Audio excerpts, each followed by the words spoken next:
Coming from the Truspace, we ain't answer type of neighbors. I don't give a fuck what you say. Found the universal coochie, planting seeds and birds fruit. Now I'm really looking juicy. Welcome to the Truspace. Yeah, bitch, welcome to the Truspace. Welcome to the Truspace. Yeah, bitch, welcome to the Truspace.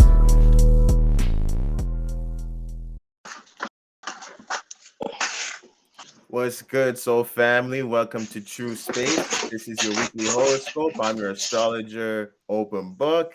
This is my partner. Hey guys, this is Harriet and welcome back to Truspace.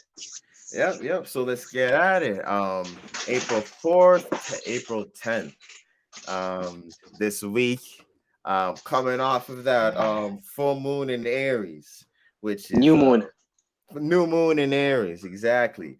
New moon in Aries too. It's as like Aries as he can be, or as ripe as he can be, and then ask Chris Rock's cheek how Aries energy be, within that type of atmosphere, or what that heavy Aries energy can really do. That type of actions that it goes into, and even though there's all of that stigma and talk about that area, just the getting smacked in the face type shit, that's that's the Aries part. All the feelings and shit and stuff, that's Jupiter and Pisces, that's Saturn and Aquarius, all the talk and shit like that. But the nigga getting smacked in the face, that was Aries. That was Aries. You could even add Carrion there, since Carrion deal with the past, trauma, damage, emotional pain, emotional hurt. Since it's right there with the sun, you can make a lot of mistakes, which is what we've seen on stage. Yeah, exactly. Towards the self, at which area? The head, the first house. Yeah, the first house. But dead ass, which man. Is a crazy combination. Dead ass. So yeah, coming off of the heels of that new moon, where we should have been in that state of being of really defining who we are and what we want and what our the desires are, and really coming into understanding of that. That's what all this Pisces energy was helping us lead into, helping us experience our subconscious mind, so that we can better clarify what we want to spark, what we want to start, what we want to give our desires to, what we want to set fire to, or for us to sustain ourselves, or for what we wanted to go out and conquer. Coming into that type of understanding and planting those seeds, definitely by taking action too, to be within that state of being, you have to start doing something. I feel like that's such a powerful way to get into that new moon energy, or to be within that vibe. You have to start something new, something that you've never done before, something that puts you into a new space that you want to be in, that you are trying to create and bring down, and being brave, within that Aries energy, to really maximize the most of it, because the moon probably ain't doing too well, in Aries, and doing all of that type of energy. So it's not like it was easy, because when you're emotionally reacting to your desires, it's super quick to get things going. And then the sun's there too, and it's exalted, so it's like, damn, you really, and when once again that Chris Rock Will Smith situation, where how quick it happened, how quick, and look how much talk and chatter that dissipated from that type of energy. That's literally a prime example of Aries energy,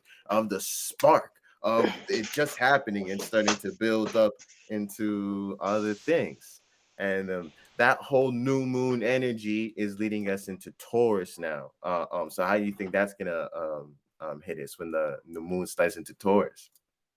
So this is us moving from the new moon in Aries, which allowed us to birth a new emotional way to connect to ourselves, who we are, that sense of self assertion, the sense of pushing our own imagination out there, that first spark right out of the subconscious from right out of when you have a dream for a moment, and then you have this amazing idea that you want to bring into reality. So that's what it deals with, moving from the new moon all the way into the moon in Taurus. Us taking that flame that we give spark to, and the new moon in Aries, and fixating that in a earth material type of way by adding a sense of value, assets, making that flame have a sense of practicality, not just for it to be another flame that we give birth to and we let it go, let it die off,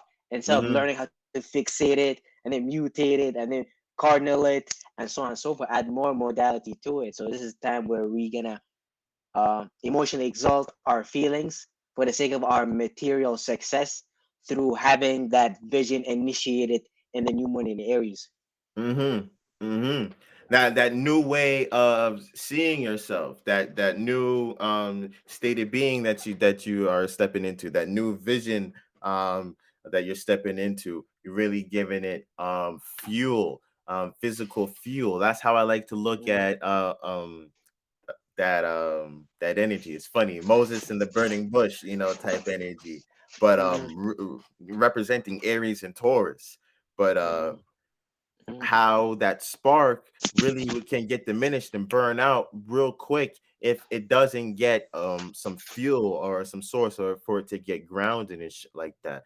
Just like a baby being born, right after it's born, it needs to suckle, it needs to be experience that value, you know what I mean, mm-hmm, aka for your desire to persist, for your desire to catch on, for you to really get to that end goal. You can see it, you build a spark of that image, and it's the first time you had that image. But if you're really going to get there, for that image to be within that within you, actually to be within that state of being that you can see, you're gonna have to really build on that fire, find a way to sustain that fire. And that's why Taurus comes in second too, teaching you value. So you have all of this energy, you have this spark, but you have to value it and know what to value, or else that spark will go out, or you'll cause a bigger burn, and things mm-hmm, won't really catch.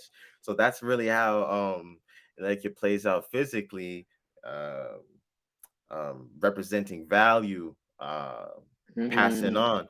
And then the moon can be exalted in here too, because the moon likes to emotionally react to value and things of position and physical things, sensations. It's a quick way to get into your emotional state of being by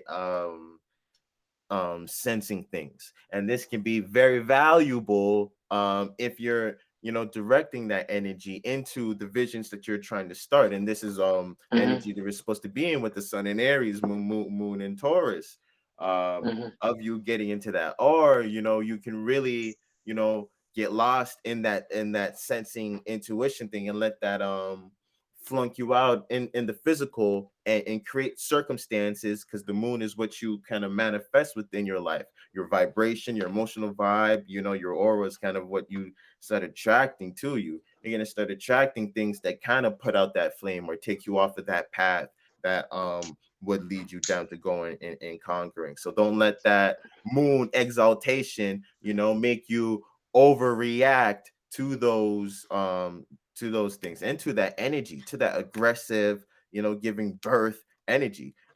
Just like real childbirth, there's nothing pretty about it. But it's still beautiful in its own way. Once you are able to appreciate it, but it's aggressive, it happens, and it's something that you have to go through. And that uncomfortability, that newness, that's a real powerful space. Now you need to ground with the moon in Taurus. mm-hmm. And medical astrology, it plays almost the exact same way with your biological organs, because your brain and nervous system could send the signals to activate it and to create a movement, but it's the brain communicating with the hormone to do something about it is what create a lasting long-term effect on that organ. the brain and nervous system is the first house, sparks it, gives it life. But then the hormones, the second house, Taurus, at what stabilizes it, what brings it Yeah, value, what makes it feel comfortable in a sense. it's what does the work. It's like they give the image, they give the light, and then the slow diligent work, or the fuel that gets burned, is the hormonal system. Yeah, that's very interesting how it plays out like that. It is indeed. Yeah, and then yeah, the moon in Taurus is going to conjunct Uranus. It's going to conjunct the North Node there too. How do you think this energy's about to hit us? So this is just us going through the whole sense of uncomfortability when it comes to the material realm, where we can find it's very hard for us to find money, values, asset. We're trying to get gold. We're trying to find crypto. We're trying to find stocks. We're trying to find the best way to make money. We're trying to make ourselves feel materially comfortable. It's almost like it's pushing you to be materialistic, and Yeah, there's no shame of being materialistic, because I hate when people talk about how earth signs are materialistic. It's not that they're materialistic, is that earth signs, they gain their spirituality or sense of spirituality from gaining material things, from manifesting, from producing, and things of that nature. So Uranus in Taurus, this is just adding us going through the whole cycle of this more uncomfortability, more sudden changes. You have to take control and figure out a shape or form that can contain this bolt like energy of Uranus that deal with quantum acceleration, future like things, or blockchain, Uber, MetaMask, all those crazy things. You try to contain it within this form that we call Taurus terra firma, but it's very hard because Uranus is debilitated in Taurus. So it's like, how can I give a shape or form to this light bulb that keeps jumping around? It's damn near impossible. But all these transitions that we had with Mars, Venus, and Saturn still in Aquarius is really trying to help uplift Uranus in Taurus. It's almost like trying to get the ground to be uh, fertilized properly through electricity, which is quite. It could look very chaotic, dangerous. What we see in society right now with the news, the sudden wars in Ukraine, and all yeah, these things. Uh, so at this point right now, I'm already comfortable with the energy of uncomfortability of Uranus and Taurus right now. yeah. If You anything, kind of have to it's be. motiv. If anything, right, I'm motivated. I'm used to all that shaking. Like it isn't shaking me anymore. I'm E- stabilized. I got it. Exactly. It's kind of like what like you. It's hard to be stable, Taurus, when everything is changing, Mhm, Uranus. mhm, But everything changing, Uranus, is what is creating the opportunity for you to find some stability, because aka, if you weren't finding stability before, now there's a new opportunity to do that, on a larger social level too. um, mhm. and it's funny because now value is such a mental thing. And if you look at money, just like how we were talking about crypto, blockchain, all of these type of things, look what we got to. Look where our representation of value got to something that's not even to something that's not even within this realm. It's within a realm that we created, aka computers in the digital world. So that's hella Uranus and Taurus, because we got to a part where all in this collective intellectual space, just futuristic space, um when it comes to our values, where it's not tangible. Value is very based off of your associations and your group and information, informate. And then look at these fucking the richest people who have the most money, resources, and land, are the same people that have the most control on the social media platforms and the technology that we use within it. So it's like we're really in that realm of reality, But it's crazy how Uranus is really creating that opportunity, as just like what you were saying with Uber and shit like that. Yeah, there's all of these things coming up, but now there's a lane or possibility for you to create a website or to join, this organization, and for you to go and find, means of personalized income, or a different path to what was traditional and what was standard before. So that's definitely how that Uranus and Taurus is playing out. And then yeah, North Node being there is making it hella uncomfortable. It's kind of like you're gonna have to be aware of North Node. Always makes me feel like it's God's way, North Node is God's way, and then the South Node is like my way, or where I came, and then where I'm going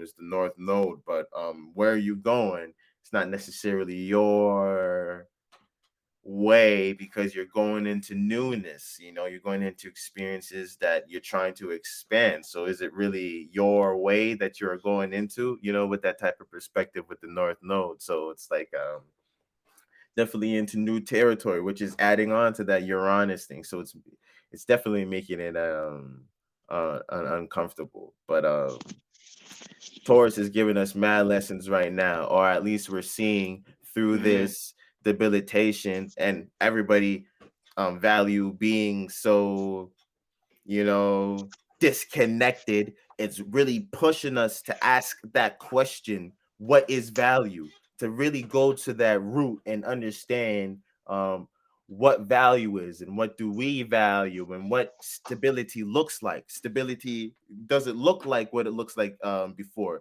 Before we used to think certain things were going to be like that. Uranus and Taurus, it's funny. Like before, maybe school or university used to be safe, or some type of security that you can go to, that you can go to.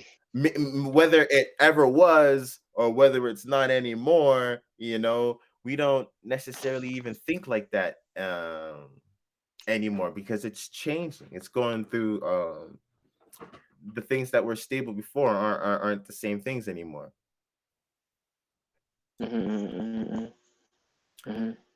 Yeah, and then that sextile, the moon being in Taurus is coming into a sextile with that Jupiter and Neptune conjunction in Pisces. How you think that's gonna hit us on Monday?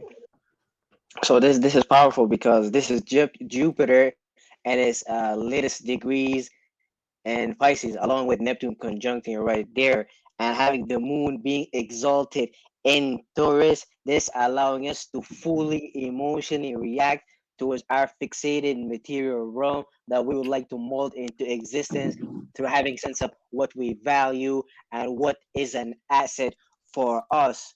While having that sextile is allowing us to see the opportunity of what we were doing in our subconscious and the dream world so far, through going through the whole transit of the sun going through Pisces, and then Mercury, and then Jupiter through zooming through Pisces very quickly, which was quite an interesting experience. Almost like feels like we just had a big ass dream and we're back into reality. So right now you should be very comfortable with what you truly value and what you're trying to practicalize and bring into existence. And Jupiter is bringing that sense of confirmation through extracting knowledge and wisdom, through paying attention to what dream and illusions that is important to you, and what faith and systems that you need to hold on to when it comes to this whole realm of mutable water comes to Pisces, which is very hard to get hold on to using logic and so on and so forth. So you should leave it up to experiences, and then later on logically interpreted it, which is was quite funny since we had Jupiter go through that realm first, Yeah, experience, then we had Mercury thinking come after. So it's like it shows me this is how you're supposed to do it. Go through experience first, feminine, then try to use logical energy interpretation, so on and so forth. So this is us harnessing the dream world and trying to bring it into reality. So we got Jupiter expansion, but we got this energy of Uranus too, of electricity. So this is us molding our space before we bring it to physical reality through the sextile of water of Pisces, with the fixated terra firma material of Taurus, so water and earth, and then we get this electricity of Uranus and the expansion of Jupiter, molding this new reality we want to bring into the North Node in Taurus. We're trying to anchor what's in the behind the scene realm here. Yeah, yeah, yeah, for sure. For sure. I feel like Taurus is helping to expose that, because it's just like what I say. I always say how the moon's the esoteric GPS. So it's kind of like showing you the representations of your subconscious mind in your possessions that are around you, like those dreams and beliefs that you have. It's kind of making you aware of not necessarily just how to bring that uh um down into physicality, but also what you have brought down into physicality based off of your what was on your subconscious mind, prior and stuff like that. It's just so you can even understand of that process of Pisces sextiling and Taurus and the opportunity. It's kind of like um you're starting to see the spiritual aspects of the things that you own, of the values.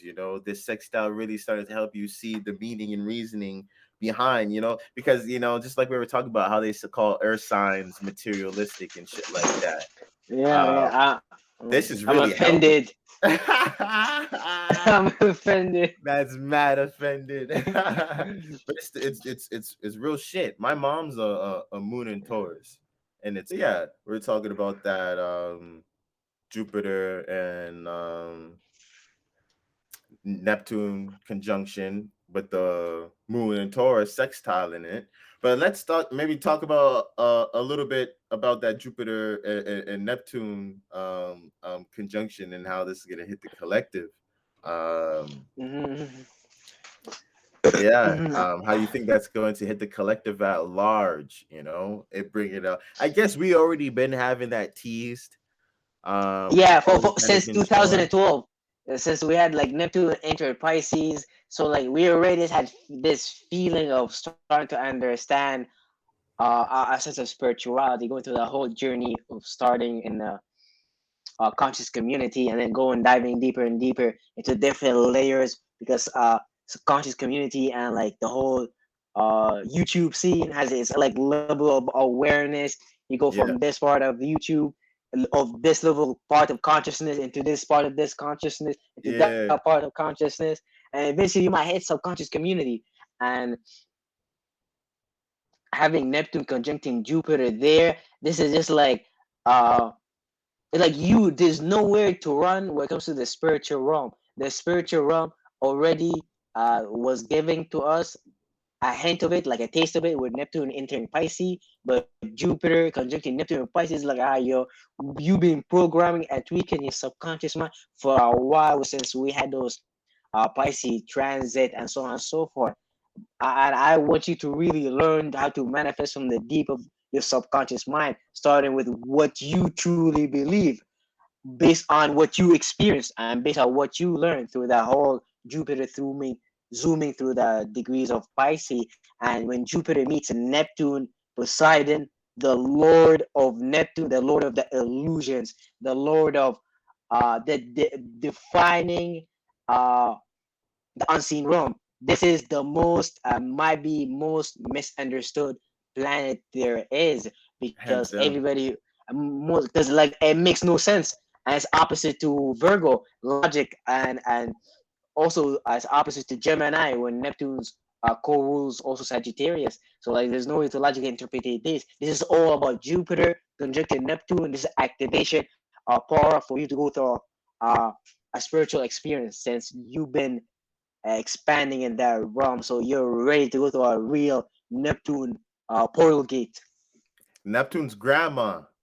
Neptune's Ooh, grandma, for no, I sure. like that. I like that, yo. And then I like. Virgo's the mom, the modern mom who's trying to adapt to Mm, modern society and make everything work and make everything make sense. And then the grandma's talking about the spirituality, talking about God, and, she needs to be more mm, holy and shit like that. She's like, what do you mean holy? You gotta work, I have to be of service to these people and not people, but grandma's all up in the mm, clouds. Sagittarius is the drunk auntie, Yeah, and yeah, yeah, and, yeah. It's a drug ass and, auntie. and, That's his and uncle. Gemini is the new daughter, yo. She wants to learn everything. She likes Yeah, the youngest. everybody. The The youngest youngest, yo, is still little run kid, around. yo. Mhm, Hmm. Yeah, Venus is in high school, or like the 16-year-old girl that's mhm, learning about sex, and she's mhm, diving into that. She's feeling herself, she's mixing and mingling. Mars just went to college. He's already fucking everything that he sees. Y- mhm. He's winning So competitions. He got a yeah, few fights, yo. He might have been a gang member before. yeah, yeah. Dead Like, ass. mhm, Real shit. So yeah, it's definitely going to be with that Neptune energy hitting us. I feel like I keep on mentioning it, but it's just like that. Just like how the Chris Rock and the Will Smith thing happened. How a lot of people talked about whether it was real or not, and started questioning, if there's like an agenda or how it could be used to manipulate us or how it's fake and why they would be doing this and whatever. But it's crazy that we're at that point that we received it like that because we don't know it's real anymore. We don't know what's mhm, real anymore because I mhm, think it's that Jupiter and Neptune Pisces connection where mhm, mhm, you don't know what's real anymore. You're not going to see it within your reality. That's the mist. Go out and touch it and it just mhm, starts to dissipate. So you're like, mhm, damn, that wasn't real. I was looking to it. Maybe it was a distance away, and you walk to it, mhm, esoterically speaking, and then you got to it, and then you try to turn the door, and then you're like, fuck, I went and walked, traveled all of this way esoterically to get to this point of being, and it wasn't real. And I feel like we're really diving into that state of being, and where if you're not understand how to travel through your own subconscious mind and you did the updates and repairs on your spaceship, for sure you're gonna be flunked out. So yeah, and then the moon is gonna go in square Saturn, um, in Aquarius. How you think that's gonna hit us? So we're gonna be emotionally reacting. What's that sound? With the we're gonna be emotionally reacting to obviously receiving that fixed material realm. We're about our money. We're about our assets, and we're exalted there. So we're gonna be very dry towards people. We care about nothing about money. We're having this dry, tourist look in our face, and with the square to Mars and Saturn conjuncting each other in Aquarius, this is us just figuring out how can we utilize all this energy in Aquarius with us being passionate there, Mars desiring that area, even being aggressive about the way we associate. But Saturn conjuncting Mars right there is setting Mars, hey, you gotta learn how to harness your aggression, your passion, your desires, and learn how to create containment structures. Learn how to slow down. And learn how to approach that energy from much more like a grandpa perspective. Understand long term. Don't be about short temper, which is what Mars could do a lot, and what could Mars push us to. So that conjunction with Saturn is really Mars is going through that checking point with Saturn. Have you learned your lesson? Have you been passionate and aggressive about the right association, about the right networking patterns, about the right ideas that could make you look as a unique individual? Saturn is that checking point for Mars, Venus, and the Sun.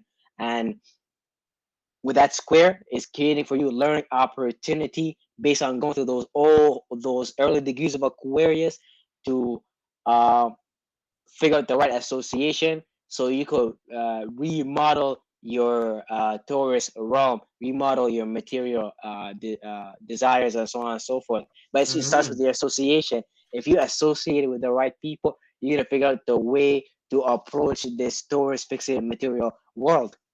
Yeah, yeah, for sure. It'll help you understand what to value, and then when you have your value system, straight and strong, it creates that access for you to create associations that are more along the lines of those values that you are holding, and the things that you are trying to build in that practical mentality that you are fixating on. And then you're going to be able to see if your associations are satisfying those things. And yeah, just like you said, the learning experience of either you keep on doing what you're doing, or the values that you have really do line up with the associations that you have had, or there's some change that you need to do because those associations that you do have come into a friction. um, those square energies really help each other. That's what creates agility. If you remember my reference of talking about it, how it's like a 90-degree angle, so it's like such a sudden turn. But once you get that down, what, you fucking Michael Jordan, you Kyrie Irving type shit, where you have mad agility, where you can change direction on very efficiently. You'll be able to move very more exact, for sure. And yeah, Uh, yeah, that, yeah. that reminds me of basically learning how to move when it comes to the earth realm, but also learn how to move when it comes to the air realm, which is what Muhammad Ali, the boxer, symbolizes, since he's an Aquarius with the Capricorn and heavy other Aquarius placements. The fact he was a big boxer, is at least over 200 pounds, at least over 6 foot, had this big material body, and he was tough, but he was known for being a quick boxer, knowing how to be invasive, What he knowing how said, yeah, what what he his said. words, He yeah, fought with the mind. He verbally abused his opponent. He took mental fights to a whole nother level, and then yeah. he had this whole aspect uh about him having this strong 10 house status that nobody could reach, him being the goat of uh boxing. So that's, I feel like this is what these energies World are titles, yeah, for sure. wanting you to be. Want you to be like, know how to move within this material realm, but also know how to communicate, know how to be quick, know how to maneuver your spaceship. For sure. And look how that came about, because of his associations. And then it's Mm-hmm, funny, his name, Muhammad Ali, started to create that vibration, and mm-hmm, based off of his associations and the conversations that they would be having, to get mm-hmm, his mind to be within that space for him to mm-hmm, go out and play out that energy in that fashion. For mm-hmm, sure. That's mad mm-hmm, Aquarius, Capricorn shit right there. mm-hmm. I had long legs, long chins. Yeah, yeah, for sure. All right, now moving on to Tuesday. So yeah, the moon slides into Gemini, and it makes a sextile with Chiron and Aries on Tuesday. So how you think this is gonna hit us? So on Monday, we're moving from this heavy, fixated material sense into a very quick way of feeling, from a very light perspective of thoughts and ideas. So our emotion is going to be highly influenced through our thoughts, and these thoughts are not concentrated thoughts like Aquarius fixated thoughts.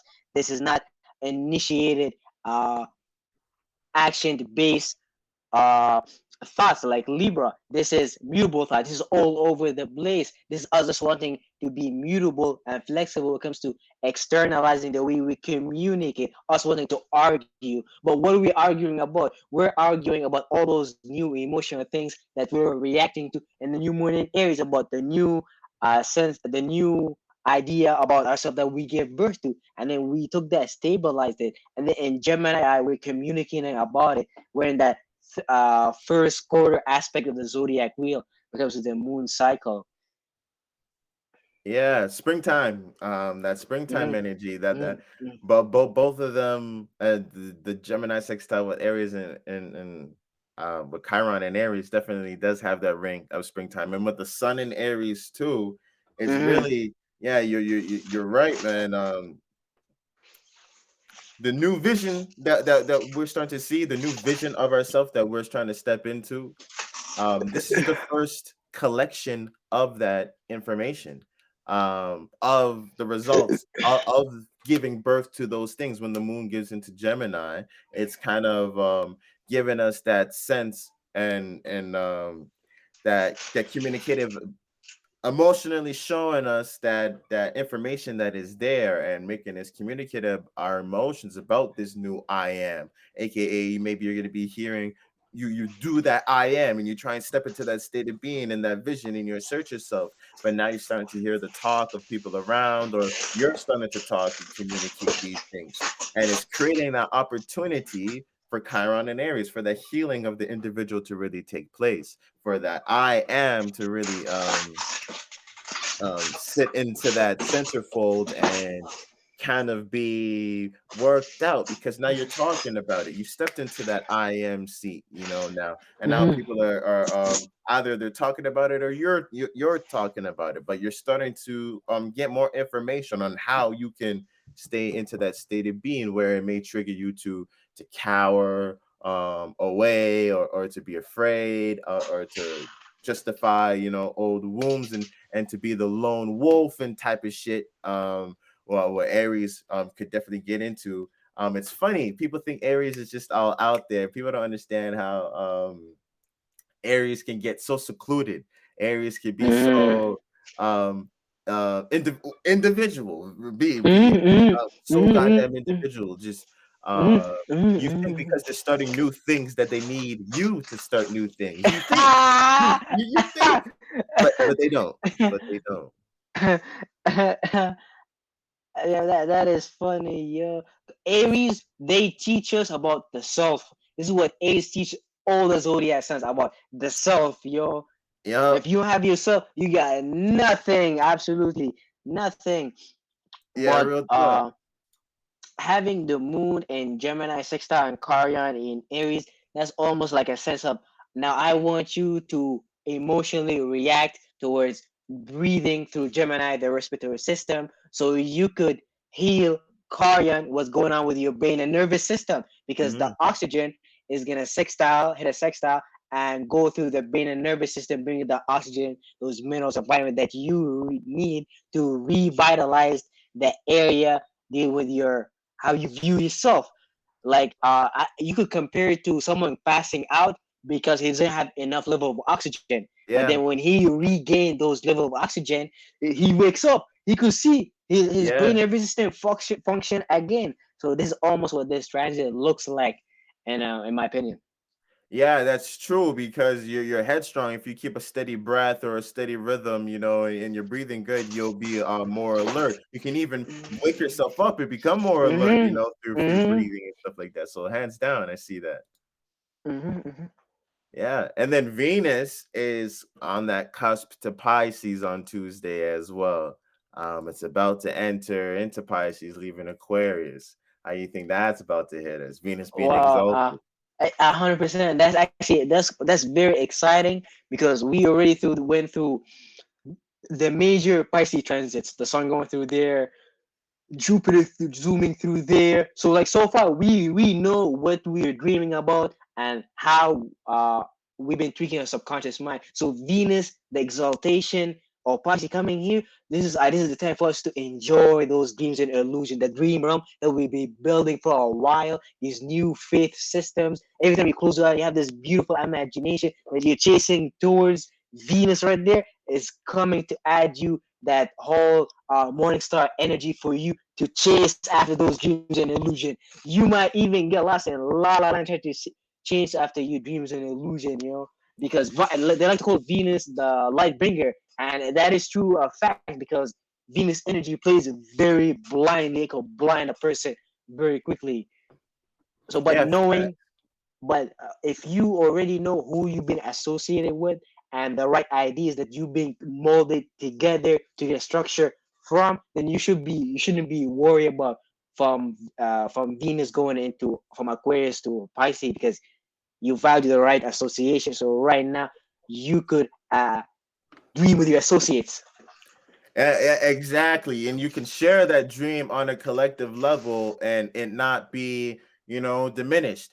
And not feel like it's disconnected, because you establish that healthy Aquarian energy. Yeah, for sure. And how it leads into that Pisces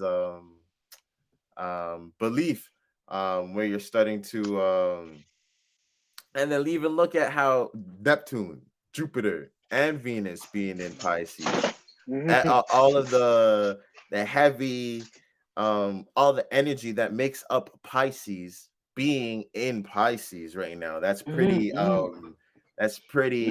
heavy. And it's crazy.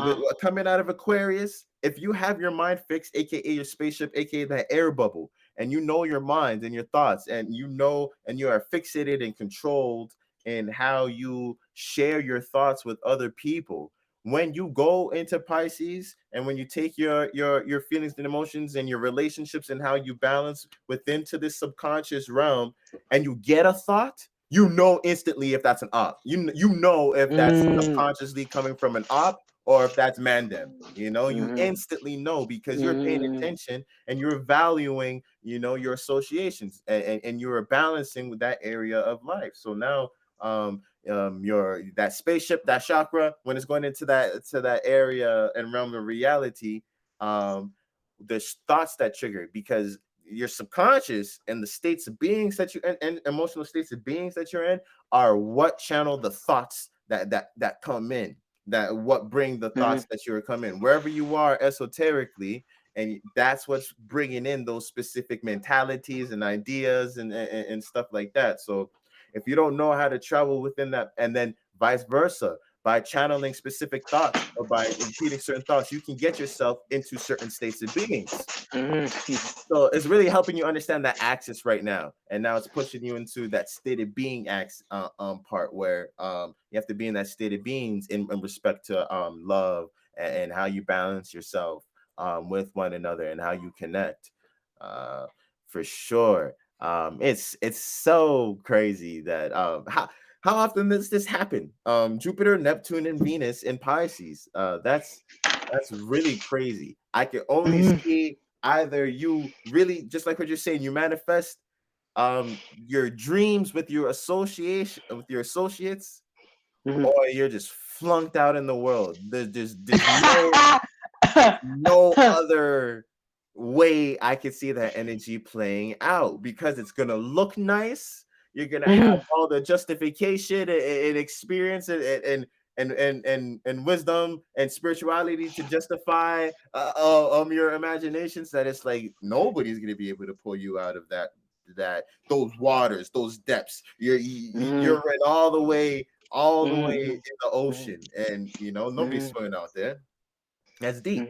That's the deep water. I can't swim that well. That is deep.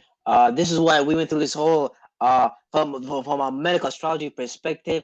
We're Pisces deals with the skin, how we feel to the external world. So if you think about your skin, sometimes the hair in your skin stands up randomly. If you guys went through those experiences through cold weather or something like that, but your skin could sense frequencies, vibrations, things that is beyond this realm. So you could think about all these planets moving through Pisces is us developing our skins. But before we develop our Yeah. skin, we're developing our nervous system, our neurons, the neurons that allow us to put different ideas together. And I was watching this one video in TED Talks. They asked this doctor uh, about what do you think, what is intelligence like, and she defined it perfectly. She defined intelligence as the ability to associate multiple ideas together, and that blew my mind away, because she was giving a presentation about astrocytes, and astrocyte, they deal with Aquarius, the 11th house. So Yay! by me knowing medical astrology, we already reached the conclusion before she went through all those studies. The So loops.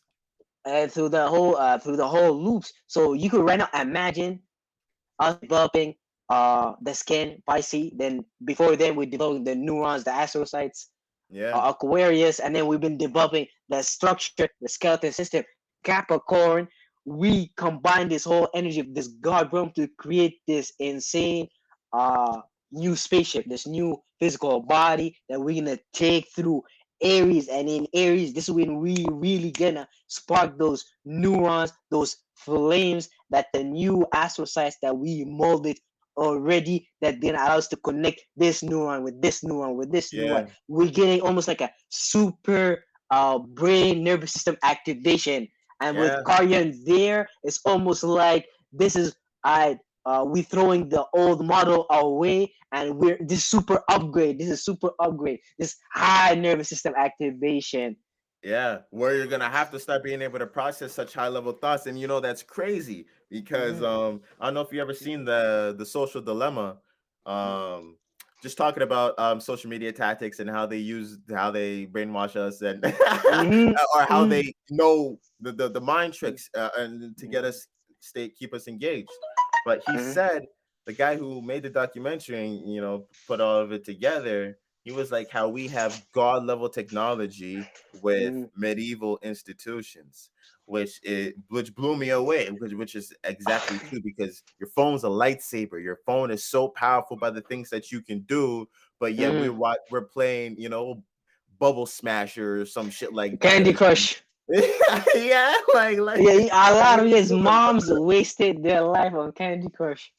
a lie, dead ass. Mhm. But it's crazy. But that is so true. So that upgrade is kind of like a necessary thing to keep up with that technological advance or Mhm. to the And, state of beings that we are in. and for us to keep and track with their technology, their new shadow government plan, guess what? God decided to give us this human body technology so we can predict stuff with it. We can do Yeah, stuff with it. yeah. Our biological technology versus their technology. What do you think? Ours is ill, and without it, they would have no ideas. Computer systems replicate the brain. It's just like Uh, everything. your cameras are from your eyeballs and so on and so forth. I could have told you the world is made out of yin and yang, positive and negative is the basis. But then some computer guys build a whole world off of zeros and ones, and you think that is more, and you think I'm pseudo because I say yin and yang. It's like, what are you talking about? 0 1 0 0 0 1 1. That sounds like yin and yang to me. You just don't understand. You just don't understand the overall understanding. Definitely, definitely. Real shit. So yeah, moving on to Wednesday.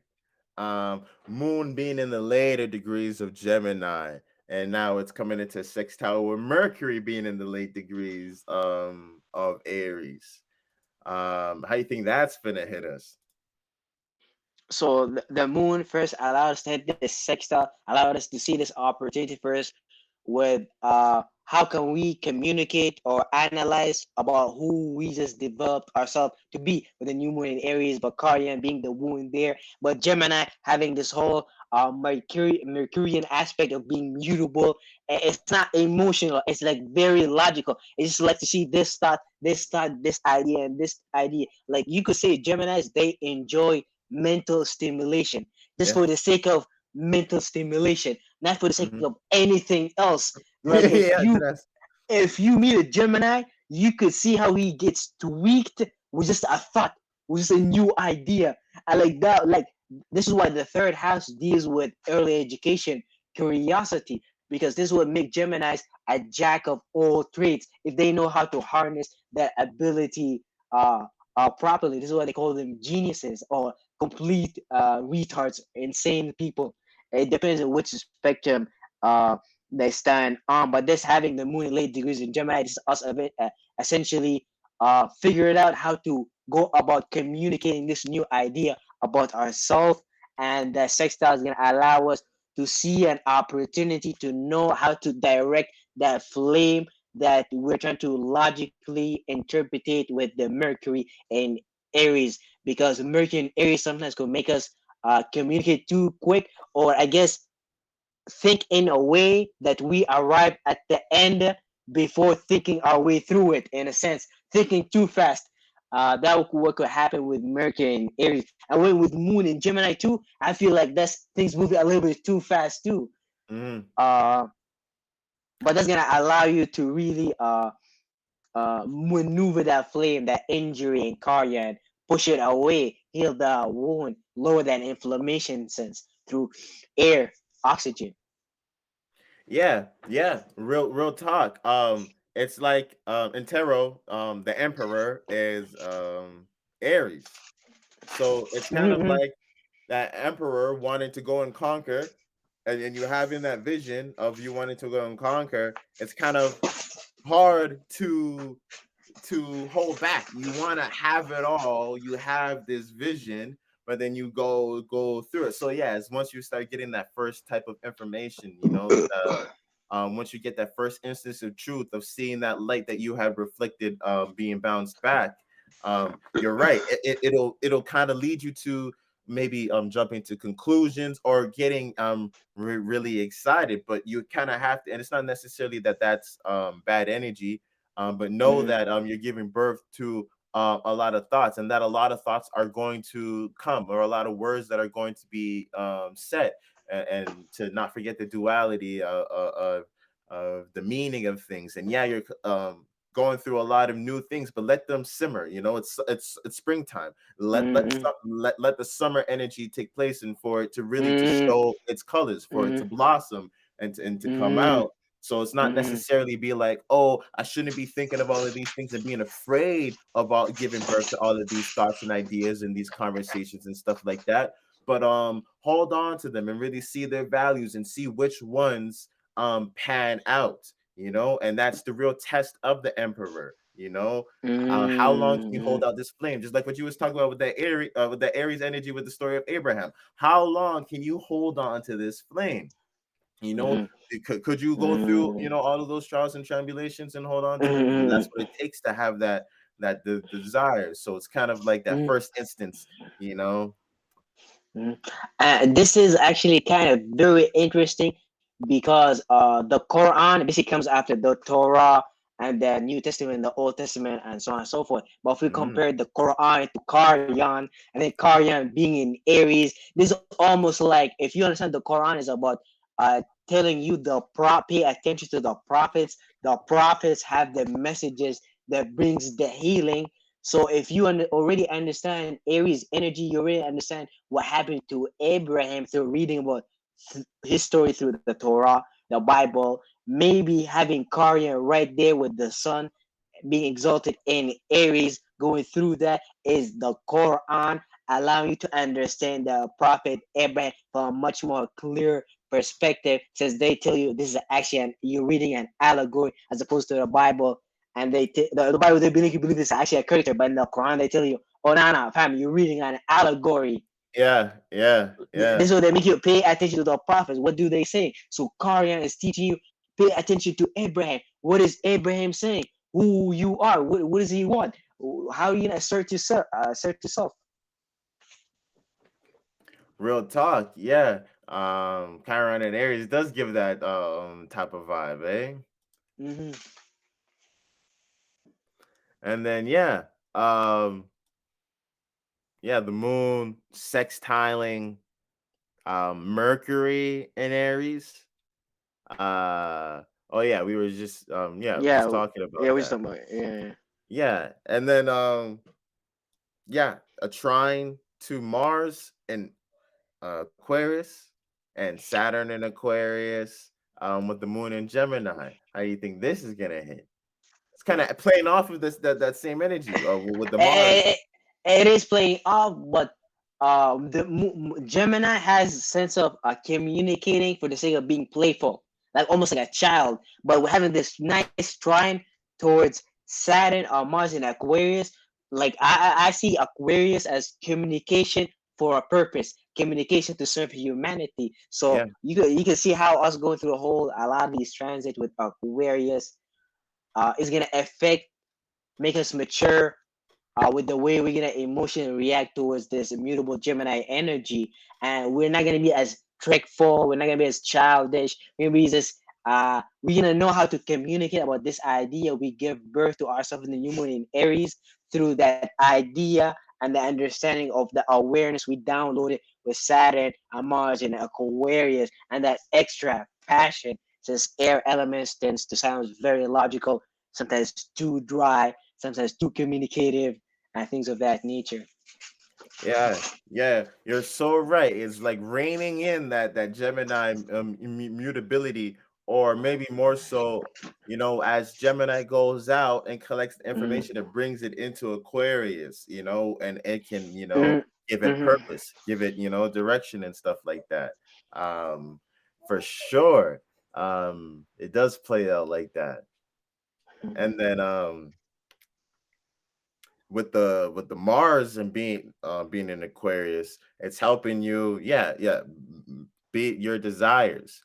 It's kind of also giving you that flame to help out that image that you're trying to give birth to, because you already had it's where the trine is happening in a place where your desires already are. You already were having this desire of bringing um um focused into your mind.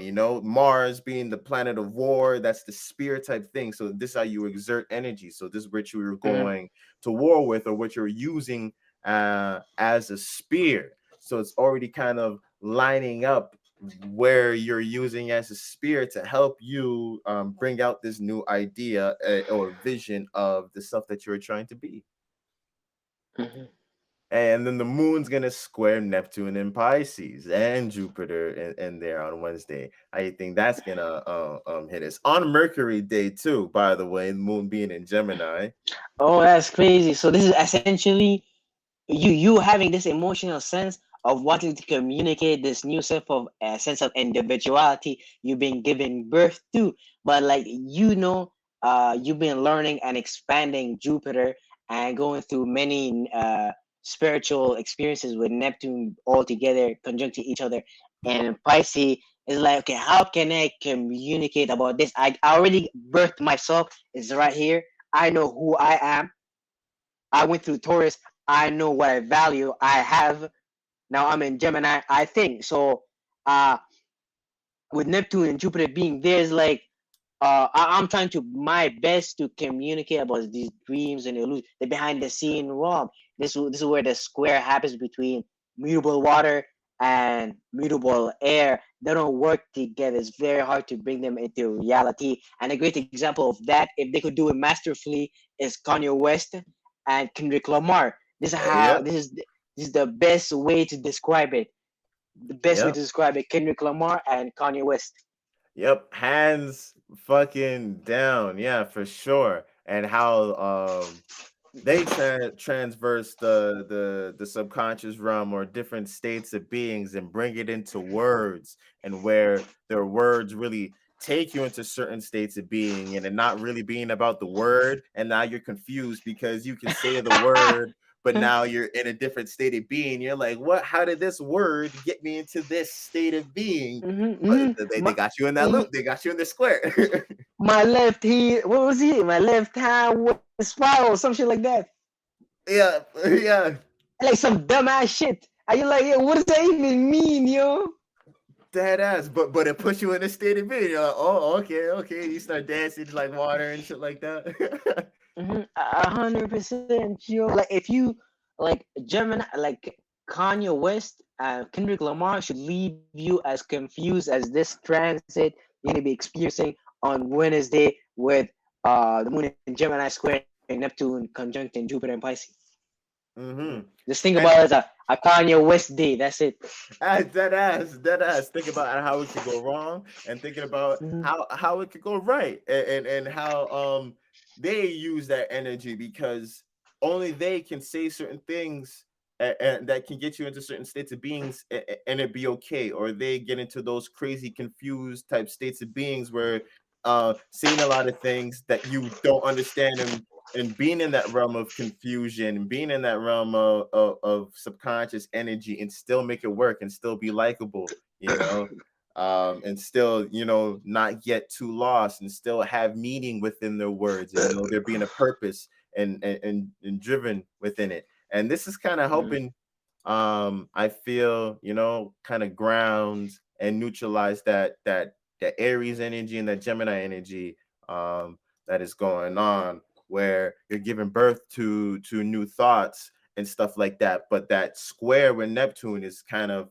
forcing you to kind of hold on to those thoughts, like what I was telling you to do, kind of forcing you to hold on to those thoughts because you can't really bring words to it as easy. So you're having all of these new ideas and conversations and thoughts coming on, but you can't really formulate it into a whole story. You know, you don't have the whole story yet. But the Neptune and Pisces is giving you that taste of the state of being and the belief system of that story.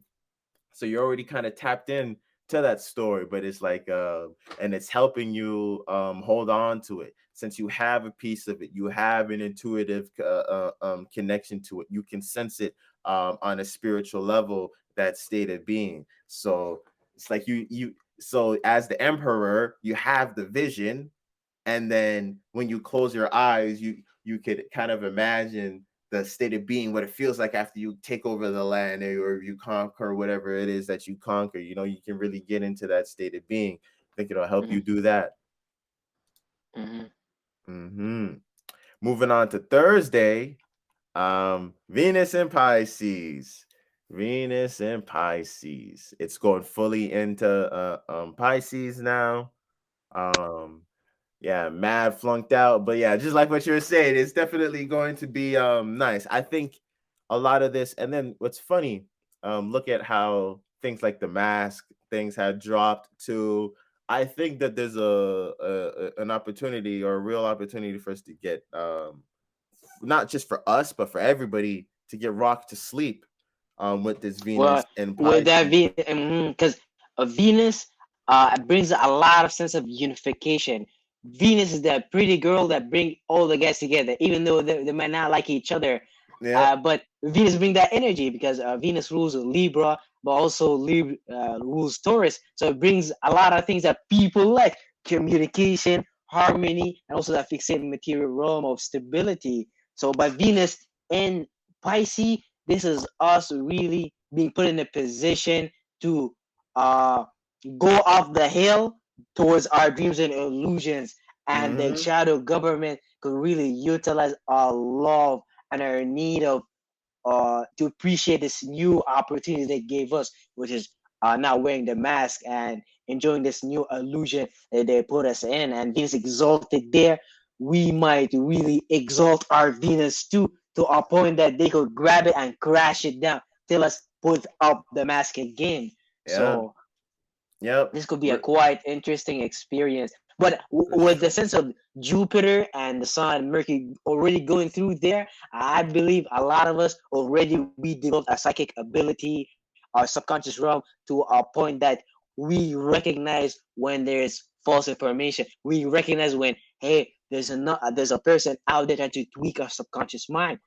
Oh, that's fake news, fake media. They did it on this astrological day. I know why they utilized this energy. So like it shouldn't be that bad. And if you've really been putting the work, what you're gonna be really loving, appreciating is your dreams and illusion, your Mm-hmm. imagination that you've been expanding in with Jupiter and then with the sun, selecting, bringing light to it, and Mercury thinking about it. So it really, which dreams and illusion you're gonna love and appreciate more, the dreams and the illusion that you created for yourself or for the shadow government that's gonna create for you.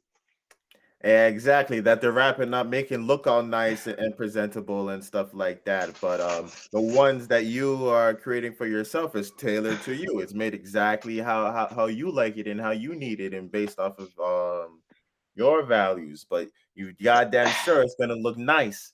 Whatever it is that's going to be presented to you.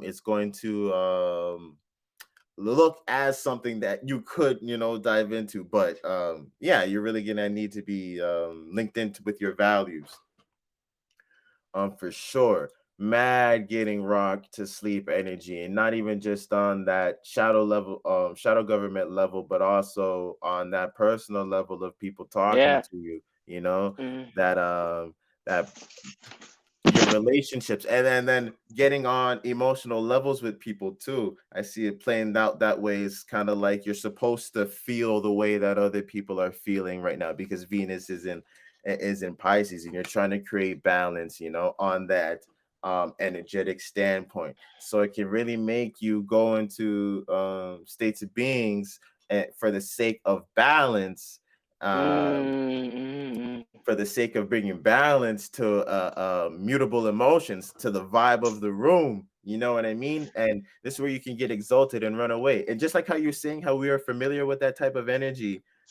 it's facts, because Jupiter and Neptune are home. Venus is exalted. She's a visitor, aka you're going to your friend's house. And yeah, that's your homie. You know, they're allowed to be there, you know, and they can, you know, run around. They can go in your fridge, you know, eat some of your snacks. You know, it's all right. That's brethren. But if he eats your last snack, now it's like, bro, now you have to start calling on him. But yeah, since it's Jupiter and Neptune is home, they know where the mustard is, where the ketchup is, and if Venus getting in here, getting all comfortable and putting it in the cupboard and putting in switching things up, you're going to notice, and you're going to be aware of these things, even if you're not as spiritually inclined, or maybe you haven't been planting all of your seeds or been as aware of that subconscious realm. Things won't make sense. So you'll know, you may not be able to spiritually connect and be like, oh, yep, it's that. Oh, it's that energy that's throwing me off. You'll just know something's not right. You know, it's just gonna be like something is off. You know, something is hidden. This is too good to be true. That's Venus and Pisces. That's Venus and Pisces. This is too good to be true. 100%. I agree with that. That's a perfect way to describe this whole transit. Yeah, right. Mm-hmm. Yeah, and then yeah, Mars in Aquarius is gonna square the North Node, and South Node, and Taurus and Scorpio. How you think this energy is gonna hit us up This is today? essentially this is Mars after he went through that checkpoint with Saturn. Saturn's like, yo, calm down. You know how to express your passions, your desires. You know who's the right associate. You're not too aggressive when it comes to approaching your association, and so on and so forth. So Saturn, Grandpa is saying, Mars, all right, Mars, you could go after now, but before you leave me, you're gonna hit a square meet of fate with the south node and the north node. We're gonna see the actions you're gonna take right now. Did you learn your lesson? Did Mm-hmm. you really learn the meaning of harnessing your aggressions and your passions for the sake of your association with the square to the north node and the south node, acting as almost like a emphasis on those energies of are these the right associates essentially? Are these the right of associates that help you let go of such a fixated emotions and vulnerabilities, behind the scenes energies, and are these associates going to help you towards building that fixated material realm that you would like? Mm-hmm. Facts. And then Mars, I feel like in Aquarius is kind of giving you that key or that remnants and letting you know, um, connecting you to that Scorpio South node, Mm, of, you know, what is holding you back, or what is coming from your past. So what are emotions that you may be bringing from your past, or that you be holding on to, that is directing or the result of your desire, and how you're exerting your energy on that social status that Aquarius is, really giving you that link to your past and to Aquarius, the future, mm, you know, and how you are intellectually going about that. So I feel like that square, mm, that challenge is going to be a learning experience, but it's going to be a nostalgia type thing, South Node type shit. You know, it's going to mm, show you mm, the mm, nostalgic, the past things that you had went to, aka the Scorpio energy, the things that you were holding on to, and the desires and things that you wanted to transform, that led you to have the desires to associate with them this way, for you to fixate your mind onto this information. And then it's showing you that path, that past that you went to, and then where you need to go. Okay, so now you have these desires to fix your mind and associate into those areas, but are you able to take that into that new space and try and fixate them, and really hold on to them, and give ground to them? Because Uranus, I mean, not Uranus, Aquarius energy is you're very intellectual, you know, and this is nearing the end of the zodiac sign. So you have a lot of information that could go on, and it is valid. The type of perspectives that you get with that Aquarian energy, but have you grounded it, fixated it into Taurus energy, aka the wintertime comes and you're a farmer and you're contemplating, you went through the growing season, you know what worked and what didn't work and shit like that, and you're formulating an idea for the new season, but you don't know if that's gonna work out yet. You're gonna have to wait until spring. So it's like that type of energy. This is why Aquarius, I know you, we know, you know, but Yeah. Virgo is Virgo is I practicalize, this is the fruit of your labors. Virgo is like the knowledge that I know being utilized day to day to day. Yep. Yep, for sure. Yeah. It's something can I rely on? Is this something I can rely on? That's a nice idea. That sounds nice, but is it something that I can rely on? Are you able to do the diligent work? And then it makes you uncomfortable because Mars in Aquarius is very futuristic. You want it fast. You want it to come now. You have these ideas and you want to bring them into fruition. But are you able to be that slow, deliberate effort to bring these things into fruition? And the North Node is here, so it's making you be into that energy, and it may be uncomfortable. And that's with the Mars and Aquarius square of you having to move slow, where your destination, you know that it's going to bring you stability, but it's such a slow, accumulative type of process, such a slow, deliberate, hardworking. You roll up your sleeves. We're gonna have to get this done type thing. Where we have all these, look at the world, it's like we have all of these ideas and things that we are going to progress, and we already started to associate with like-minded people and stuff like that, aka niggas are talking about, oh, school should be run like this, blah blah blah blah blah, or we should be doing shit like this, or we should be doing like shit like this. But do it, nigga, and now when you are you able to do so? You think that's a good idea? Are you going to do the slow and diligent work to bring that idea into fruition and to ground it? Is that a path that you're going to do? Or are you just talking about it? Or are you just associating with these people because it's based off of the most logical thing to do right now? And then that's when you're starting to lose identity and your purpose and your drive and your vision and how you want to see things, aka you start getting to the negative sides of Aquarius. Definitely. Yeah, and then moving on to Friday, we got the moon in Cancer, sextile Uranus in Taurus. So the moon's moving into Cancer now. How is this gonna hit us? This is the second quarter of this moon cycle that we initiated with the new moon in Aries, discovering who I am, then utilizing Taurus energy to stabilize it with the exaltation of the emotion. Then in Gemini, we communicated, we argued about it, being very logical.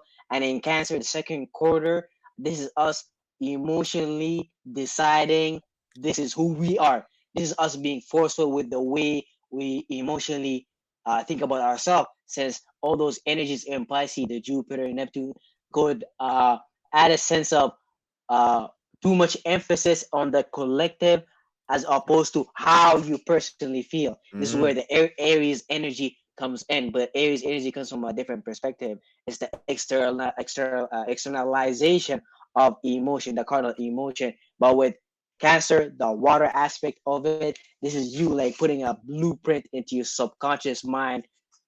Pisces, the 12th house, with how do you feel about yourself? Cancer, the 4th house. Real shit. Yeah, definitely. Moon being in the home in Cancer, so it's definitely going to be that heavy I feel. And with the sun exalted in Aries, that heavy I am. I am, I feel. I feel I am. In Game of Thrones, they call the whole book series the Song of Ice and Fire. So you Yeah. can view it. You can view it that way, essentially. Yeah, dead ass. Yeah, I get what you mean. That dance between Mhm. those opposite aspects for sure. This is why Uh, Aries and Cancer square each other. Obviously, they want to do a song together, but there's a tension between them. Both of them initiating different aspect of the emotion, but both yeah, of them deal with feminine energy. It's just that the way they go about it is differently. exactly, exactly. And then it making a sextile with Uranus and Taurus. Now the moon is making you, showing you what you care about and showing you what you keep at close to you, and what is really making you feel certain ways and how you feel, as letting you know what changes need to happen on your possession level, aka, and this is the moon is exalted in Taurus, so it's really connected to that Taurus energy, showing you how these things feel, with Mm-hmm, all the change that is going on with our physical reality, with all the mm-hmm, involvement of mm-hmm, other people and our associations into the stability that we have. You're starting to see how you feel about these things and starting to see opportunities to feel new ways about these things as well. And it's imperative to help to balance out this Aries energy, because you see yourself in new ways. You're gonna have to, it's gonna be hard, but just like what mm-hmm, you're saying, it's two sides of the mm-hmm, same coin. So mm-hmm, while mm-hmm. it's going to be that square, it's going to be energy that you need to do. Mm-hmm. And biologically speaking, Aries, the first house, represent our brain and nervous system. But this is how Cancer's energy play out in the brain and nervous system, since it's the lymphatic and immune system. We have white matter or gray matter within our brain, which allow us to get rid of toxins build up in our brain and nervous system. And if we don't learn how to stop and utilize our brain and nervous system by initiating new visions and imaginations, which is a lot of Hmm. Aries do by accident, which result in head and nervous system issues, and we don't Hmm. know how to shut it up. We cannot allow Cancer, the fourth house, what squares us, the lymphatic and immune system, to do its job to cleanse the brain. Just think about it. Cancer, the fourth house, is water, providing anti-inflammatory aspect for Aries, the first house, the sun exaltation, Yeah. and which is and this is why sleep is so important. Which is kind of funny that your immune system and lymphatic system gets activated the most during the sleep. And you know what comes out during your sleep? The moon. And you know what rules the moon? Cancer. Yeah. Yeah. So. Dead ass. That's crazy. Mhm. That's crazy. So we need that whole water aspect from Cancer to cool down all those flames in our mind, in our brain and nervous system. Yeah, and you can see how that's creating the opportunity for your Uranus and Taurus to create what that spark in our hormonal system, or to allow our Mm-hmm. hormonal system to go Mm-hmm. and do its job and stuff like that, because you done Mm-hmm. detoxified, and now the neurons can send Mm-hmm. proper signals down Mm-hmm. to the hormonal Mm-hmm. system, and then Mm-hmm. have it bless up the body. Mm-hmm. That makes sense. See, it's like it's preparing the body. Like you can't argue with it. Yeah, yeah. Dead ass. This is all on Friday too. Um, Mm-hmm. Moon in Cancer, square Chiron in Aries. So just like with the sun. Yeah, that's gonna put you in a position to make a lot of mistake about who do you think you are, because the moon being at home in Cancer is gonna put you in a emotional place to do charity, to show people feelings, concerns, ways of connecting, caring more about domestic issues, home, as opposed to Aries, more about the self, my personality, me, and Aries is like the first house. It's the baby of the zodiac wheel. So Aries, they really hate when someone do something before them. That's when Yeah, they really get in the aggressive mode of I got this something I want to birth, but I don't know what it is. So it looks like yeah, a walking fireball of excitement. yeah, yeah. Dead ass. Making decisions for them, making them feel things, giving them a vision, something like that. Mhm. That sounds like And this something is to start why swinging for. 100%. This is why Aries, they like to give people Aries. They're not gonna remember your name, but they might remember a nickname they gave you because it's based on the imagination, the yin realm first. So Yeah. from that point they could do things properly. But with the square to Karyan is right is it's almost like emphasizing um to you healing is gonna come it's gonna come from home. It's gonna come from your domestic issues essentially. Sense of issues came from built from home. This is why the first house squares the fourth house, because all the cardinal signs they deal with a lot of important stuff that got initiated in our life. Our Hmm. business, our status, Capricorn, our relationship, marriages, Libra, our home, domestic issues, Cancer, and then our personality, Aries. And but along these four signs, you could see how they clash with each other or lead into each other. Yeah, exactly. Well, with the individual is so heavily influenced by the home and what they keep around them, and what they keep close to them, and that's what's going to, if you don't balance out that energy, what's going to be one of the biggest blocks to for you to express your individuality. Mm-hmm, The For you to express that I am, you being out of touch of how you feel. And so it's really putting into that. So you have a certain vision and things that you're trying to give birth to, and now you're having that first impression, that first reflection of those images, and it's going to take you to have to be honest, because are you going to over the sun's exalted, so you're going to mm-hmm, over exalt these images that you had, despite the reflection that you had received from your emotions, and remember, it's still Aries energy, so you can spark again, you can do it mm-hmm, again, but and then exactly, but are you going to start to hold on to it, are you going to start to get slow down, and this is also a thing, that slowing down of things, because Aries energy is very fast and direct, and then mm-hmm, Cancer moon, kind mm-hmm. of starts to not even necessarily slow things down, because I don't think Cancer is really slow. They're just I feel um like Cancer is it's quick, but the effects you could see the effects. You yeah, could see the effects. yeah, it's more subtle. Maybe it's Hmm. quick, but Hmm. it It, not it's as more. It's felt like. undertone, Hmm.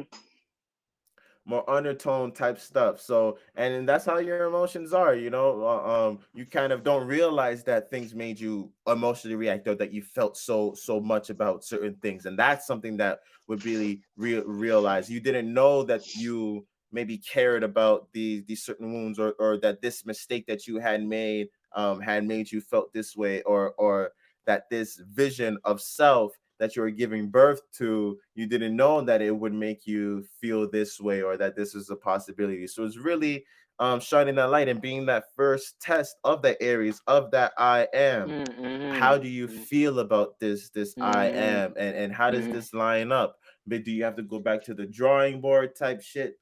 Because Cancer is already giving you that vibe of, you want to go on vacation, you want to relax, or you want to reflect, you don't want to go out and necessarily spark something or give something new. You want to start to assess things, and then allow Leo to go and start, jump out and start expressing itself.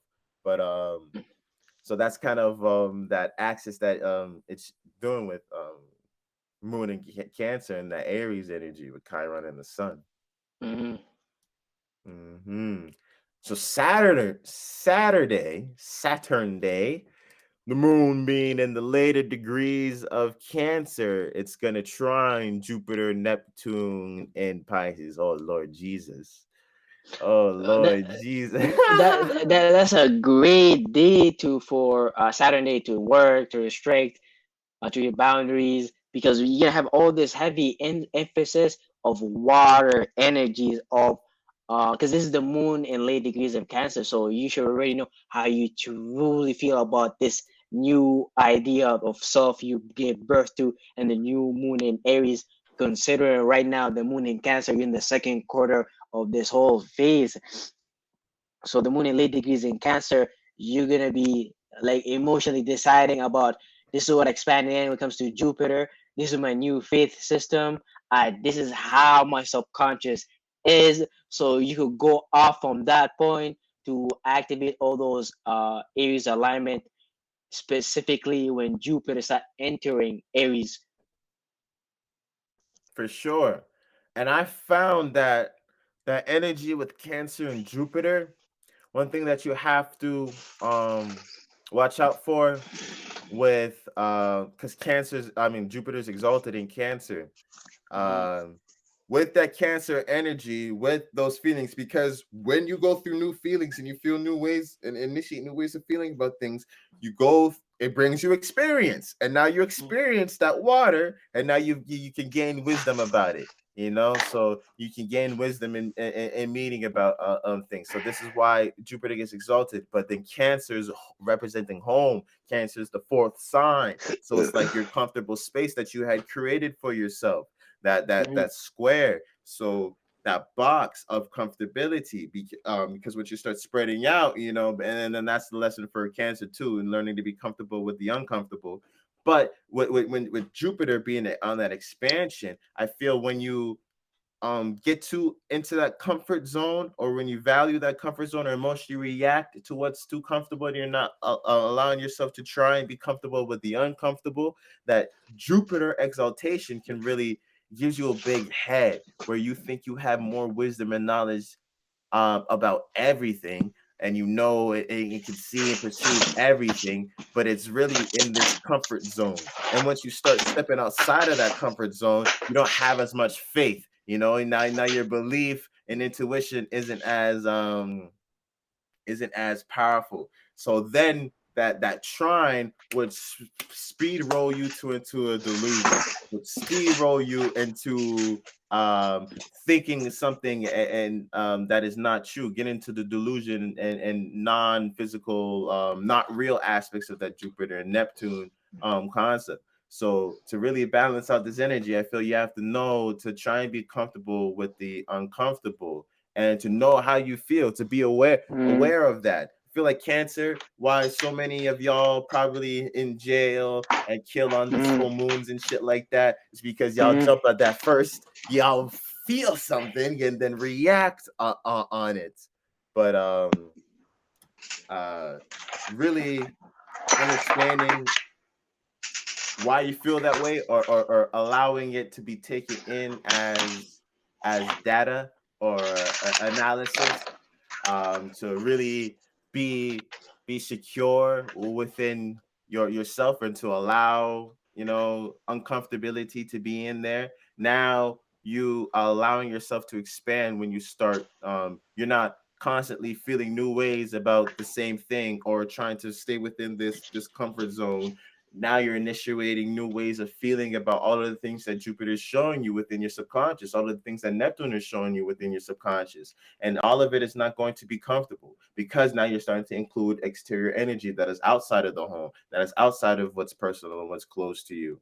So now it's like, and especially with that Aries energy, when you're trying to figure out who I am. So, and with all of this new shit being birthed, you're gonna have to be, and this is what this moon in Cancer is going to tell you, going to show you, to be more uncomfortable with the uncomfortable, so that you can initiate these new things. It's a new space. It's Aries season. You're trying to spark this new vision of yourself, something that didn't exist before. This new version of yourself. You're trying to become a conqueror. You're trying to conquer an area that to conquer something, you have to not have owned it, or maybe it got taken from you, and you're trying to repossess it.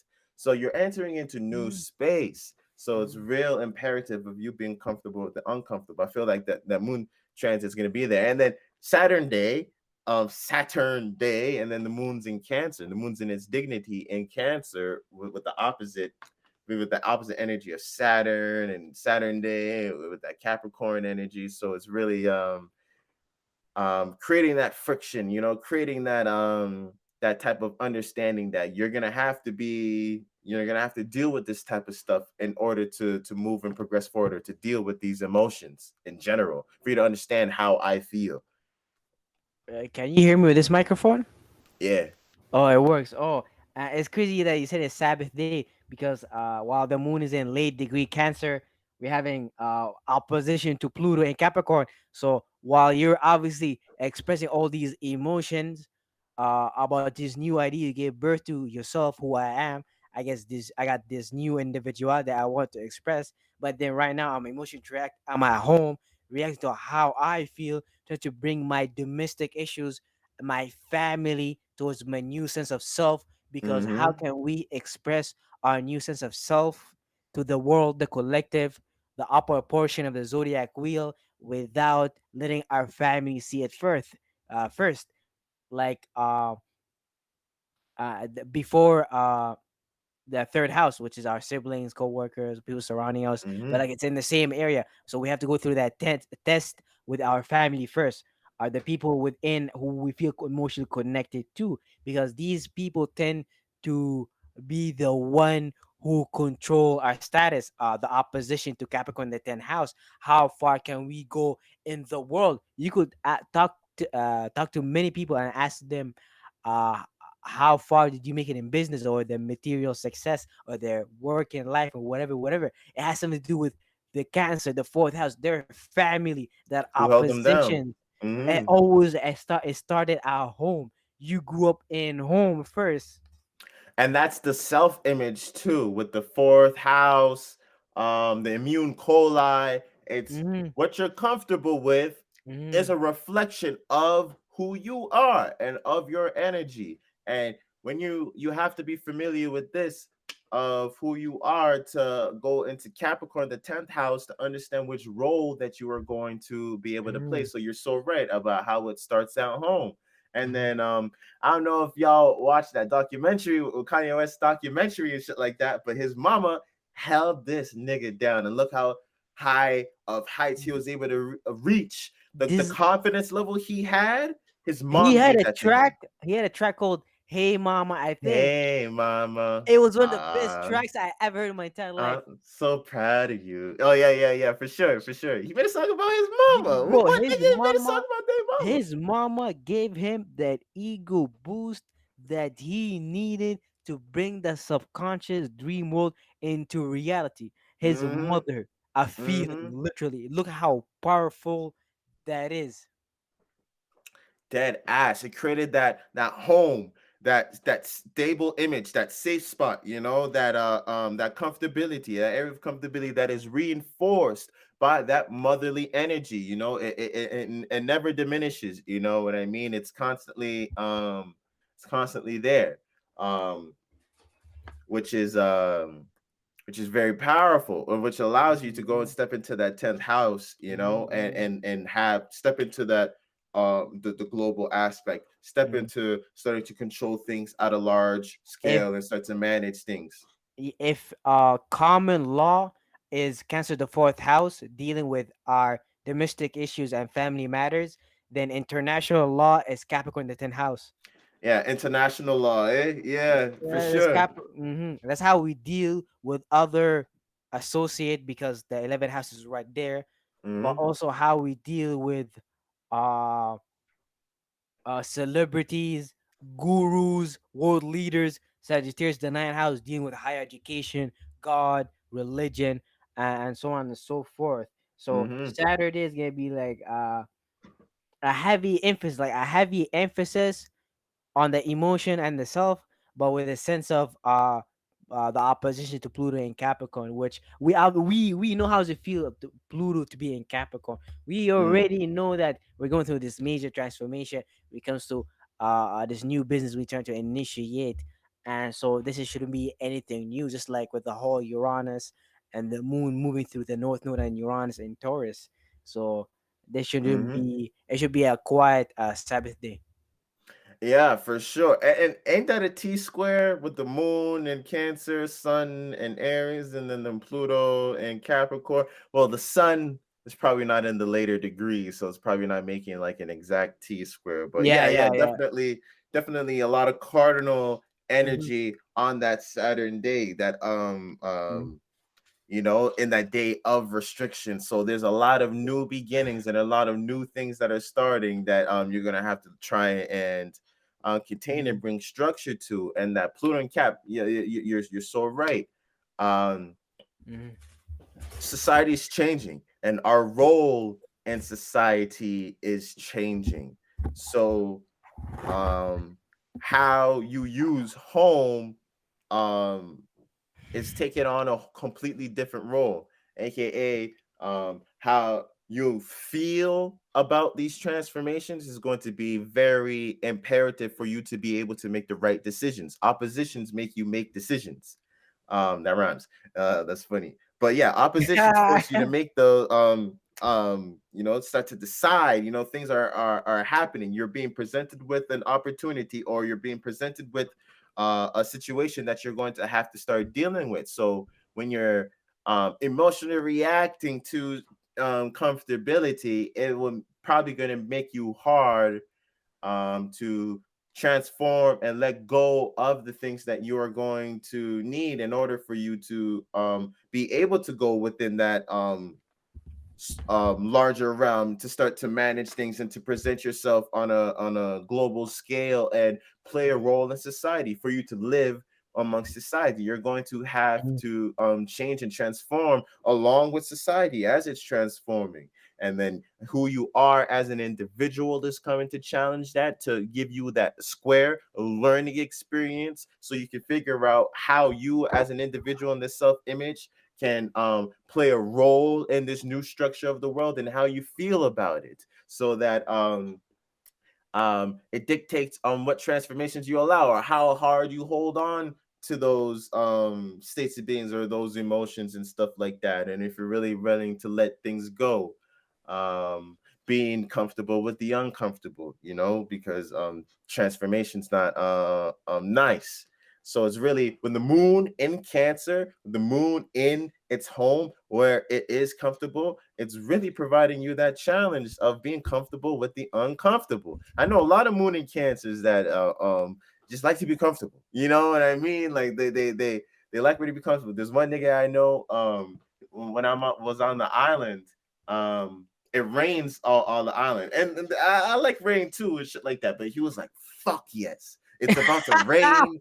No one's gonna talk to me. Everybody's gonna be inside. Everything's gonna slow down. I get to relax. Stuff like that. I don't have to be as social. I'm only gonna talk to my close friends because it's raining. I can't go to the niggas across the street and shit like that. I'm just gonna talk to the nigga that's right over there, type deal. It's funny how he really got into that. But if he had to transform the role that he was playing within his life, he's gonna have to go outside and start making business deals and start dealing with on that spectrum. So I feel like that's a lot what you're gonna have to start to mitigate on Saturday. Um, So yeah, as and try and bring some discipline to it. So essentially, the self you try to give birth to is getting checked through Pluto in Capricorn to make sure that sense of self is business orientated, is status related, but also is getting checked from your emotional nature from being in Cancer. Or does it work with your domestic issues? Does it work with your family? Did you make the new sense of self comfortable at home? Mm-hmm. Did you show it to your family members, your mother, your father, and so on and so forth? So all these cardinal checkpoints are checking you before uh we hit the moon in Leo, which would be and on Sunday. So you gonna know how to fix it, being rooted, determined on that vision imagination that you give birth to in Aries, and know how to express it on the stage while Mm-hmm. dealing with all those things, dealing with Saturn, Mars, in opposition in Aquarius, checking you on your associate, but making sure that your emotion reacts to be a completely different person, to be a person who could express who himself while knowing I could deal with these people up there. These are my associates. Mm-hmm. Hmm. Mm-hmm. Yeah, for sure. For sure. Looking at Sunday, the moon is starting to move into Leo, and then it's going to trine Chiron. Um, how do you think that energy is going to hit us?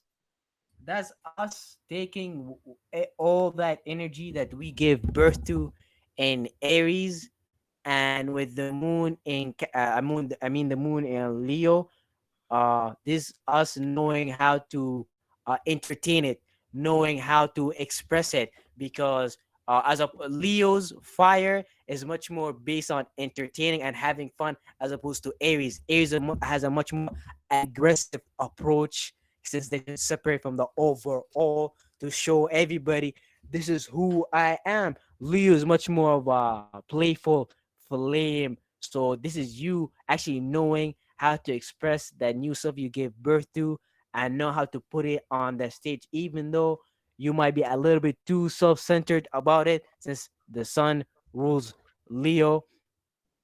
You basically jumping on the second stage of expressing that vision of flame, and the third stage is gonna be when the moon goes into Sagittarius, where you're Hmm. gonna figure out the knowledge and wisdom and how to approach this from a philosophical point of view. Yeah, for sure. Understand the meaning of those feelings. You know, you had all of those images, you know, and now you start to understand, you know, why you were seeing these things and where that energy had went to, for sure, on that transition. And after coming off of the moon in Cancer, when you're dealing with how you felt, you know, especially with the sun being in Aries and that I am. So now you're starting to creatively express how you felt. And yeah, it's going to be based off of entertainment or what makes you feel good, what makes you feel joy. You know, once you start to reflect on how you feel, you try to push out the positive energy, or you try to start to creatively express the positive aspects or the things that you want to see. That's kind of what you learn, and that's what you fixate on after you start to see how you feel. It's what you want to feel. That's Leo, how you want to feel. So as how you want to feel is mixing with that I am. um um this is how I want to feel that I am, you know, moon in Leo and Aries. Um, and yeah, the Chiron is showing you the mistakes and wounds and how they are providing you with the lessons. You know, these are your healing powers, aka within the moon and Leo's probably. And now you're starting to dive into that social area.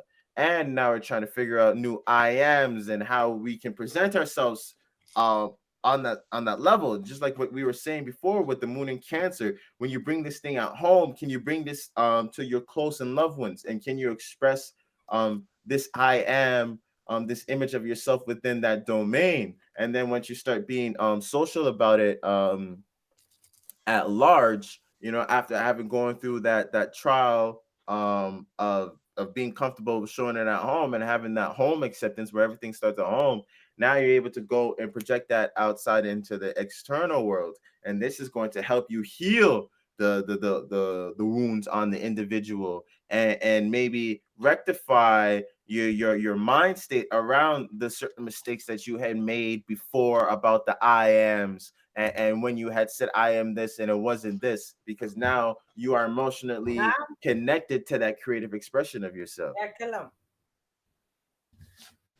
Yeah, and then the moon's going to be opposite Saturn and Aquarius, which is crazy type of alignments going on, because as you're trying to creatively express yourself and you're trying to have fun and you're trying to understand that joy aspect of yourself, there's boundaries and restrictions in place because you can't go too far with it, because you have responsibilities to other people at large, to your associates, and what you associate with, and what you're trying to fixate within on your mind. So you're trying to fixate with certain things on your mind. You can't necessarily go and creatively express um, certain things, especially if you're trying to associate. And Saturn is very serious, you know, it's very practical.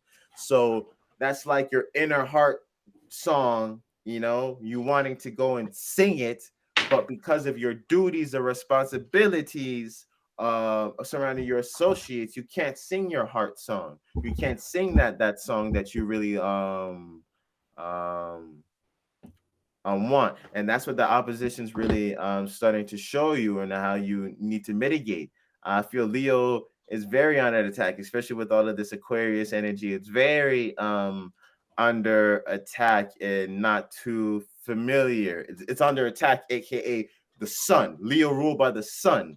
Or what is coronavirus coming and hitting us with Saturn in Aquarius, with the opposite being the corona of the sun and Leo, and it's literally corona virus. So I'm talking about, yeah, just showing the energies that are at play of where all of these things are coming from. That Leo energy is really um under attack, sustaining that image because of so much intellectual and conversation, and that is being held, and so much institutions that is driving the conversation and collecting information and our duties and responsibilities to these associations, because of certain hands that we had shaken, and certain stability and security that we need and depend on it, is really going to show you that. So how you attain practicality in this world based off your associations, does it allow you to sing your heart song? You're really going to be exposed with that on Sunday, and look at it happening on Sunday,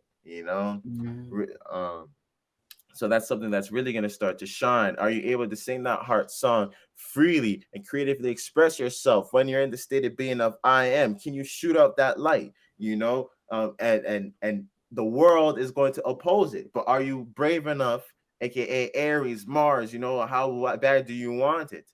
Are you brave enough to do it? And now it's the Moon and Saturn. Too the relationship Moon and Saturn have. Saturn's grandpa, and then Saturn, Moon is the mom. So the Saturn is the Moon's dad, basically. Mhm. So as the Moon's trying to creatively express herself as she is, Saturn's like, "What are you talking about? You have all of these responsibilities to these constituents and stuff like that." AKA, the woman wants to marry for love. She fell in love with the stable boy. She's like, "No, I'm finna marry you off to this family, and you're gonna finna carry this name, and you finna bring our houses together on that type of level." But that may not be what you want to do.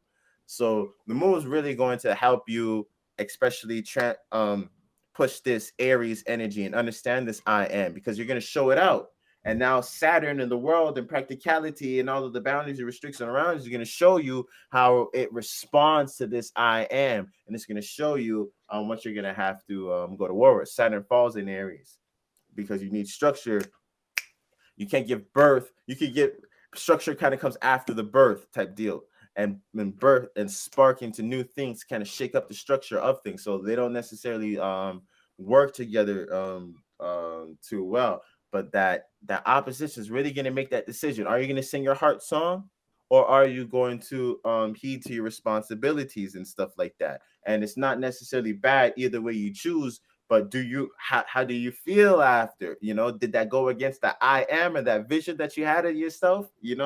Um, then it's kind of a chink in the armor. You're conqueror, the emperor, that you're trying to go and do these things, but you are being held back from singing your heart song. So how are you gonna go into the battlefield? I'm singing that battle cry, being as confident, when you weren't able to sing your heart song. Mhm. Mhm. All this is happening on Sunday, so heavy emphasis on expressing who you are, essentially, basically. Mm-hmm. Mhm. Mm-hmm. For sure. And the Moon in Leo is gonna in conjunct Pisces and Venus too. Oh shit. So it's like it's in conjunction, so it's gonna make you feel a little weird.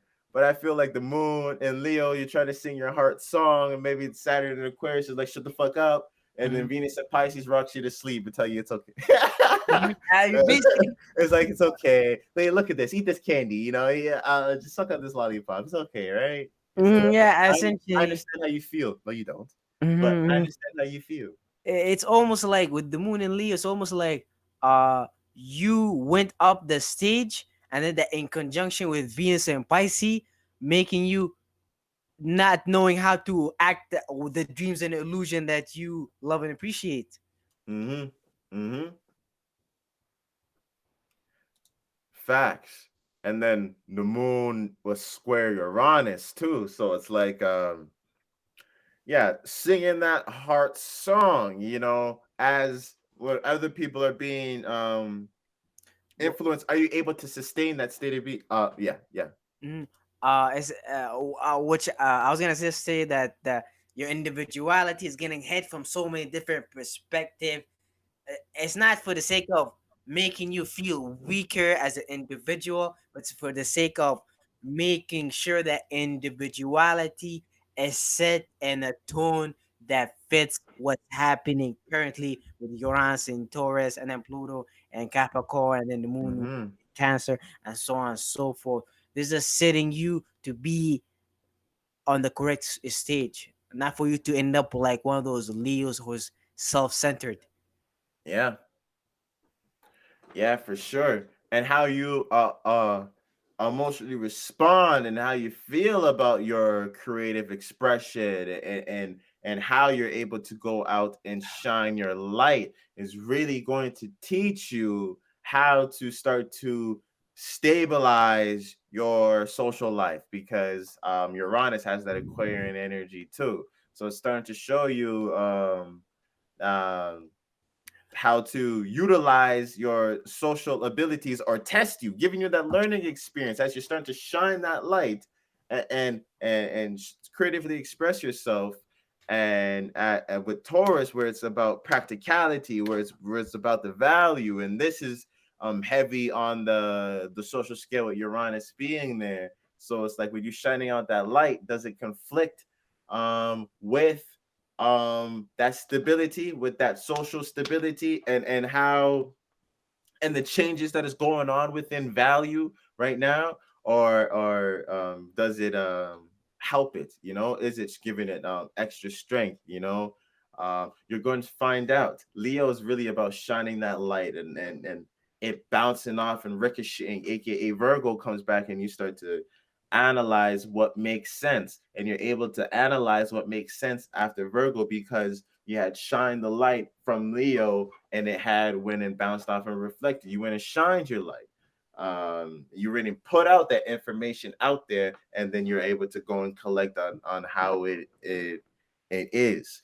But it's hard to do that and focus on fun and enjoyment when you got your sleeves rolled up, aka Uranus and Taurus, and you're working, things are changing, and you're working, and all of a sudden you start to you have the feeling to sing your heart song, but you're working, and there's other people that surround you and shit like that you have to work with, that is in charge of it. But if you that learning experience is going to show you or put you into that state of being, of okay, you start to sing your heart song, and if you're in the right state of being, niggas start fucking with it, and now your love for that reason, or as your sleeves are rolled up, you can go and sing and enjoy yourself and do those other things, and it doesn't necessarily go and conflict with things, and that's the type of energy you want to aspire to reach with that square, that learning experience that square can show you.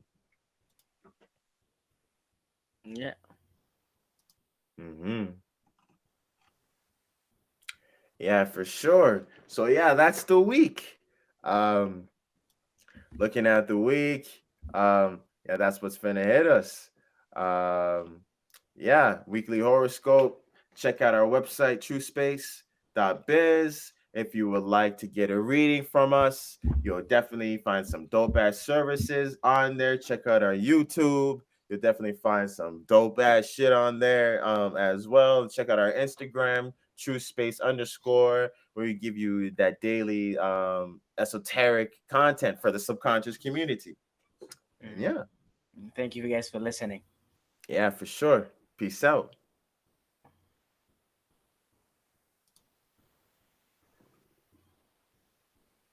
Yeah, my bad, fam. I that went Wow. on pretty long.